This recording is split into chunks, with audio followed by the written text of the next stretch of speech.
ক্লাছলৈ তোমালোকক সকলোকে স্বাগতম জনাইছোঁ। আজি আমি আলোচনা কৰিম এইচএছ ছেকেণ্ড ইয়াৰৰ সাম্প্ৰতিক কালৰ বিশ্বৰ ৰাজনীতি। ইয়াৰে আমি দ্বিতীয়টো লেছন আৰম্ভ কৰিম ডিমেৰিট বিভক্ত আন্তৰ্জাতিক ব্যৱস্থাৰ পৰিসমাপ্তি। যোৱা বছৰৰ আমাৰ চিলেবাছৰ মতে বহুকেইটা লেছন যিহেতু আমাৰ পৰীক্ষাত নাহে, কেইটামান লেছনহে আহিব।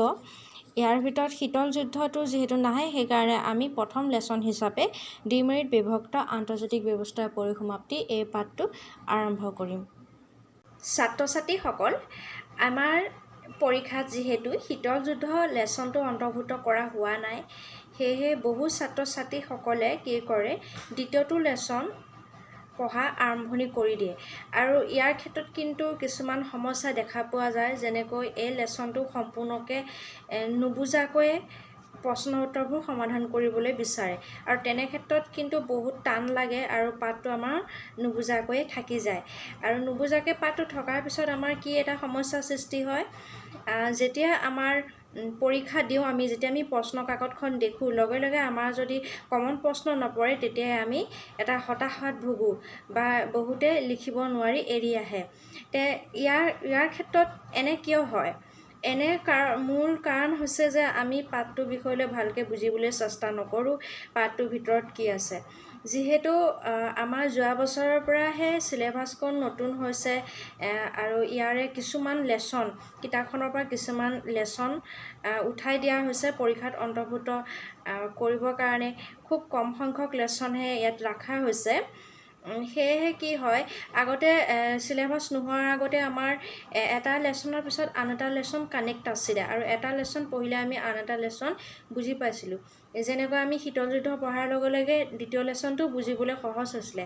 কিন্তু এতিয়া শীতল যুদ্ধ যিহেতু নাহে, আৰু বহু ল'ৰা ছোৱালীয়ে কি কৰে, আমাৰ দ্বিতীয়টো লেছনে পঢ়া আৰম্ভ কৰি দিয়ে, আৰু লগে লগে কি হয়, কিছুমান অসুবিধাৰ সন্মুখীন হোৱা দেখা যায়। ছাত্ৰ ছাত্ৰীসকল, যদি আমি তেনে কৰোঁ যে আমি পৰীক্ষাত নাহিব বুলিয়ে যদি আমি প্ৰথম লেছনটো নপঢ়োঁ, বা পৰীক্ষাত যিখিনি অন্তৰ্ভুক্ত কৰা নাই কিতাপখনৰ লেছনসমূহ যদি বাদ দি আমি পৰীক্ষাত অহাটোকে অকল পঢ়িবলৈ যত্ন কৰোঁ, তেনে ক্ষেত্ৰত কিন্তু গোটেই কিতাপখন বুজিবলৈ অসুবিধাৰ সৃষ্টি হ'ব। সেয়া আমি এই ডিমেৰিট বিভক্ত আন্তৰ্জাতিক ব্যৱস্থাৰ পৰিসমাপ্তি এই লেছনটো মূল বিষয়বস্তুটো যোৱাৰ আগতে আমি কেইটামান বিষয় ইয়াত অতিকৈ গুৰুত্ব দিব লাগিব, অৰ্থাৎ কেইটামান কথা আমি ইয়াত জানিব লাগিব। তাৰে ভিতৰত প্ৰথম কথাটো হৈছে শীতল যুদ্ধ। শীতল যুদ্ধ কিহৰ কাৰণে হৈছিলে, শীতল যুদ্ধ কাক বোলে, শীতল যুদ্ধ কিয় পৰিসমাপ্তি ঘটিছিলে। তাৰ লগতে আৰু দুটা কথা আমি জানিব লাগিব, যিটো এই পাঠটোৰ লগত সম্পূৰ্ণৰূপে সংযোগ আছে।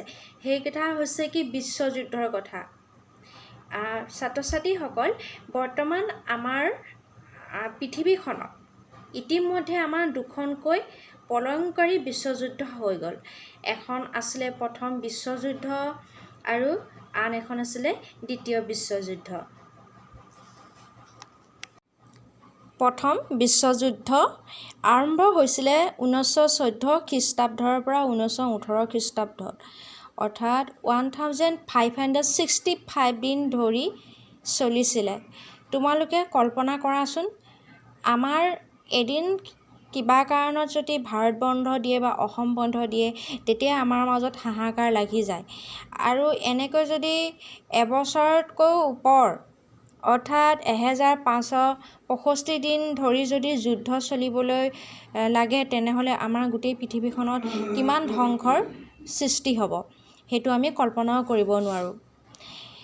দ্বিতীয় বিশ্বযুদ্ধ ঠিক তেনেকৈ 1939 পৰা 45 দিন চলিছিলে, আৰু এইখনো বহুদিনে চলিছিলে বুলি আমি ক'ব পাৰোঁ। এতিয়া এই দুয়োখন যুদ্ধ কিন্তু যদি আমি চাওঁ, তেতিয়া ইউৰোপ মহাদেশৰ ভিতৰত থকা যিখিনি ৰাষ্ট্ৰ আছিলে, সেই ৰাষ্ট্ৰকেইখনৰ লগতেই কিন্তু এইখিনি যুদ্ধ আৰম্ভ হৈছিলে। তেওঁলোকৰ নিজৰ মাজতেই যুদ্ধখিনি হৈছিল বুলি আমি ক'ব পাৰোঁ। আৰু প্ৰথম বিশ্বযুদ্ধৰ মূল কাৰণটো কি আছিলে, ক্ষমতাক লৈ পেলাই।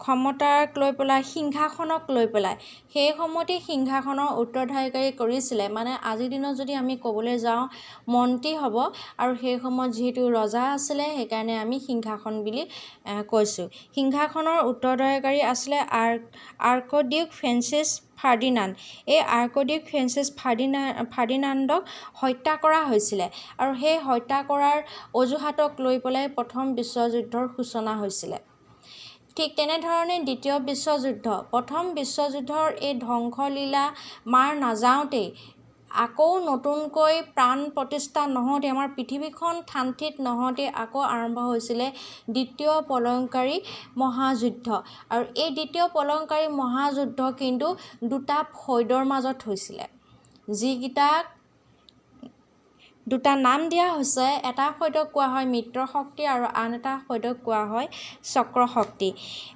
চক্ৰ শক্তিৰ ফৈদত আছিলে জাৰ্মানী ইটালী আৰু জাপান আনহাতে মিত্ৰ শক্তিৰ ফৈদত আছিলে মাৰ্কিন যুক্তৰাষ্ট্ৰ ছোভিয়েট সংঘ ব্ৰিটেইন ফ্ৰান্স এনেকৈ ধৰি আৰু বহুকেইখন দেশ যদি তোমালোকে এই দ্বিতীয় বিশ্বযুদ্ধত থকা ৰাষ্ট্ৰকেইখন তোমালোকে ইয়াত চোৱা আমেৰিকাকে বাদ দি পেলাই বাকী যিখিনি ৰাষ্ট্ৰ আছে গোটেইকেইখন কিন্তু ইউৰোপ মহাদেশৰ ভিতৰত থকা একোখন ৰাষ্ট্ৰ তেতিয়া ইয়াৰ পৰা আমি জানিব পাৰোঁ যে এই বিশ্বযুদ্ধখন ইউৰোপ মহাদেশৰ ভিতৰতে আৰম্ভ হৈছিলে আৰু যদি তোমালোকে বুৰঞ্জীখন ভালকৈ চোৱা এই দ্বিতীয় বিশ্বযুদ্ধৰ বিষয়লৈ বহলাই ক'বলৈ গ'লে হ'লে বহুতখিনি ভিডিঅ'টো দীঘল হৈ যাব সেইকাৰণে আমি এই ৰাজনীতিৰ কথা জানিবলৈ থুলমূলকৈ তোমালোকক কৈ থওঁ যে ইয়াৰ প্ৰধান নায়ক আছিলে হিটলাৰ আৰু হিটলাৰ মৃত্যুৰ পিছত যেতিয়া চক্ৰ শক্তি সম্পূৰ্ণৰূপে দুৰ্বল হৈ গ'ল